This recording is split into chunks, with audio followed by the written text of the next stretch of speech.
The Supreme Court of India decriminalized homosexuality. It read down Section 377 of the Indian Penal Code.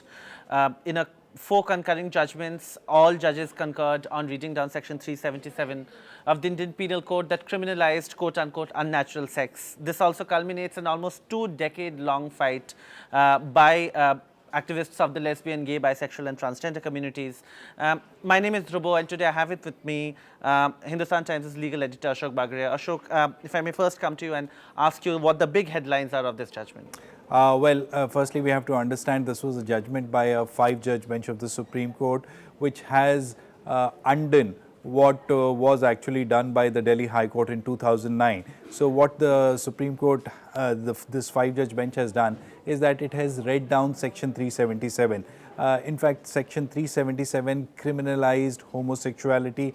Now, basically, the judges are saying that history owes an apology to these people because the society forced these people to live in fear and in closets. The second big thing that the Supreme Court is saying is that the constitutional morality will override the societal morality, because so far societal morality has been deciding the fate of the LGBT community in this country. The third big thing that the Supreme Court is saying is that even the members of the LGBT community have a right to privacy. So in a sense, what the court is saying is that if two consenting individuals do whatever they want to do in the private, is none of the business of the state government or, for that matter, the government. So it cannot look into the aspect sexual choices of people.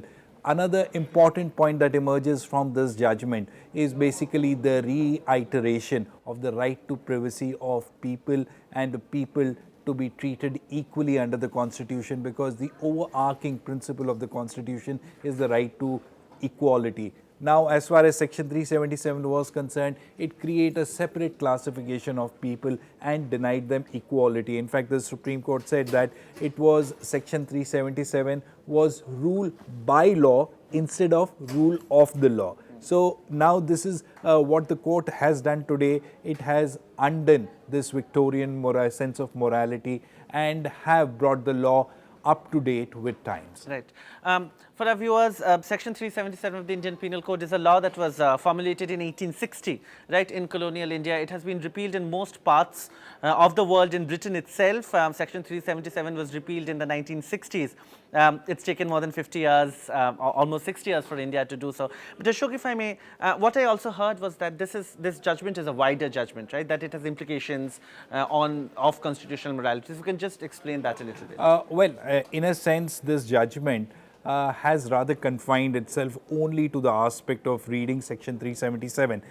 In fact, during the course of the arguments in the month of July, it was pressed by the petitioners that it should look just beyond decriminalizing Section 377, because the rights of the LGBT community are not just confined to Section 377. In fact, there were arguments which were made that it is high time that this country recognize gay marriages, rights of adoption of gay partners, as well as their rights with respect to all India services and services which are offered by the state governments. Now, what the court has really done is that it has said that they are not going to get into these aspects. They are clearly focusing only on the fact that whether Section 377, which criminalizes sexual activity between gay people, has been read down, in the sense that the court is saying that no, we don't think that a separate class of people can be created by any provision of law